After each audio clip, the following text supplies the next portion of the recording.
It all started when I decided to move out of my parents' house. I wanted to become independent, and my salary was already enough to cover my personal expenses on my own, so I decided to do it as soon as possible. I contacted a home rental company. The options they offered me were a bit expensive for what I earned at my job, so I asked for something more affordable. The lady on the phone was silent for a while and then spoke to me about a house that was on the outskirts of town, but that no one had lived in for a long time. I had no other choice, so I decided to accept. The next morning, I went to the company's offices to sign a rental contract, and the agents who were in charge of my case had everything ready. But when I was about to sign the documents, a man came in. He was an older man, and with a worried look on his face, he said, "You shouldn't be doing this. You know better than anyone what happened there." Then he looked at me and asked me to check the newspapers of November 2nd, 1991, and told me that I was going to see everything that happened there. I was very scared. I don't deny it. But then the company's security personnel arrived and took the man away, who turned out to be a janitor who had been working there for about 20 years. We completed the process, and the agents left with an uncomfortable look on their faces. I, for one, was happy to finally have my own space. Moving day came and I inspected the place. The house was quite big and looked a little old. Nothing that could not be solved with some creativity. I remember it had a long hallway at the end of which was the master bedroom, which was very large, and next to it was the entrance to the basement. I decided to stay in another room that would give me more confidence. The move was over and I was happy to live alone, at least until that moment. It got dark outside and the lamp on the lamp post in front of the house was out. I had reported it to the electric company, but the request took a week. Being inside the house, I started to prepare something for dinner, and at that moment the power went out. I was a little scared by how dark the place was. I lit a match and found an old lamp that I turned on. Suddenly I heard some footsteps coming from the stairs. I went there to see. At that moment, the electricity came back on and the footsteps stopped. I went to bed and heard the footsteps again, this time in the hallway. It was dark, but I was sure they were heading for my room. I got up quickly, turned on the lights, and when I went out into the hallway, no one was there. That night, I slept with the lights on in my room. Early in the morning, I went to the center of town to buy some things I needed, and I met a very friendly lady with whom I established a conversation. When I left the store, she gave me 2 chocolates and told me, "One for you and the other one for the boy who came with you in the car." I was confused because he had come alone, so I decided to ask her about that boy, and she told me that she was a teenager of about 15 years old, and I could tell she was upset for making him wait so long. She said goodbye warmly and left. I stopped by my parents' house and decided to see some old friends. It got dark, it was late. On the way home, I looked in the rearview mirror and saw a guy, just as the lady described. He was upset and had a piercing look on his face, but when I turned around to look, he was gone. I got home. I tried to do everything normally, but it was late and I decided to go to bed. I decided to leave the lights on so I wouldn't feel so scared. At about 12:30 a.m., the lights started to flicker. I tried to calm down and told myself that it was probably an electrical failure. Suddenly, I heard the footsteps again. First up the stairs, then through the hallway, and finally they knocked on my door. I decided to ignore it, but they continued. Every time they did, I felt shivers. I went to open the door, but no one was there and the lights stopped flickering. The next day, my parents came to visit me, but I decided not to tell them anything about what had happened, and everything went normally. For a moment, I forgot about the bad night I had had. After they left, I saw the mirror. There was something written on it that said, "You should go home." I thought for a moment that my parents had written it, but I was with them the whole time and they never went near the mirror, and this must have happened when I went out to say goodbye to them. Again, I heard the sound of someone knocking on the door and decided to go upstairs to see what it was. This time it was coming from the basement. Although the place scared me, I decided to open and inspect the place.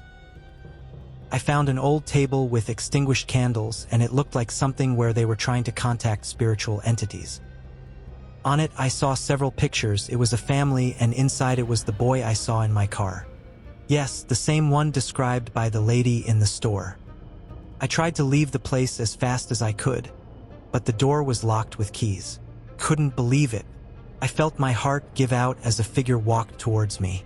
The door opened and I was able to get out.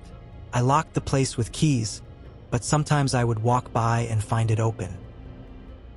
I wanted to ignore reality and went out to the store. Again, I met the kind lady. We chatted and she told me her name was Ellen. I felt like I had known her for a long time and it made me feel comfortable, so I decided to invite her to my house for dinner that night.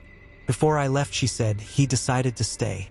I got a confused look on my face and she replied, "The boy," and then she left. Back home, I prepared dinner and the guest had just arrived. At dinner, we started talking and it turned out that Ellen had lost her son a few years ago in a car accident, and since then she had been living a lonely life. Suddenly, she stops the conversation and looks up the stairs in a panic. I wondered if she had felt anything unusual since I moved in. I didn't want to tell her so she wouldn't get scared, and she said to me, "You are not alone. There is something else here with you." Turns out that Ellen was clairvoyant.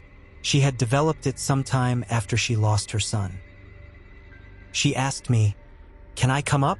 To which I nodded my head. She went upstairs and then walked down the hall. He went to the basement door and asked me to open it. We went downstairs, he went to the altar, touched it, looked at me and said, "What is here is very dangerous, you don't know what you are facing." I was very scared. Ellen was a person who inspired confidence, and when she told me that scared me, I was stunned. We went to the living room and she called two people. They were also psychics, the MacArthur brothers, John and Sam. We were together, and when I heard them speak, I knew that I was with experts on the subject. They seemed very confident, and even Ellen looked pretty confident. We sat at the table in the living room, lit some candles, and decided to contact the entity that was in my house.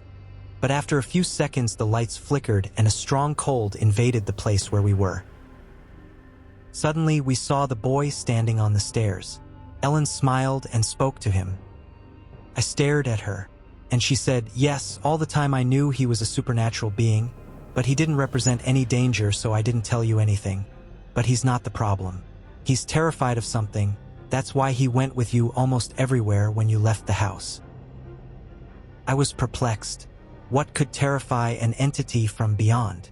John asked him to take him to the place where the thing that was tormenting him was, and he pointed to the basement with a sad look on his face. Footsteps began to be heard and he disappeared. Whatever it was, he was coming to defend what he considered his own.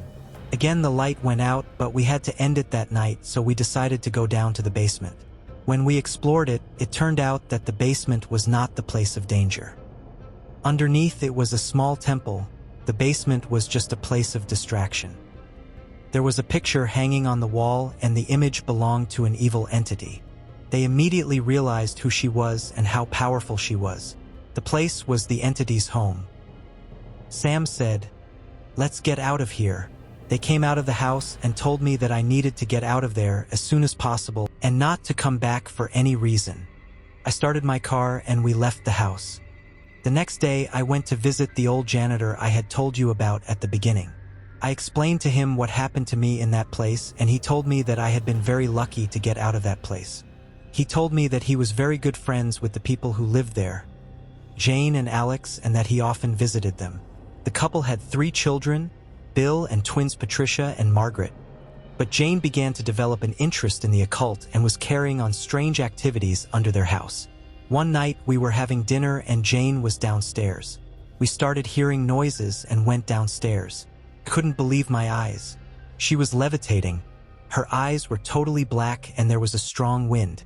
I walked away from them for a while and then they started disappearing one by one in strange ways.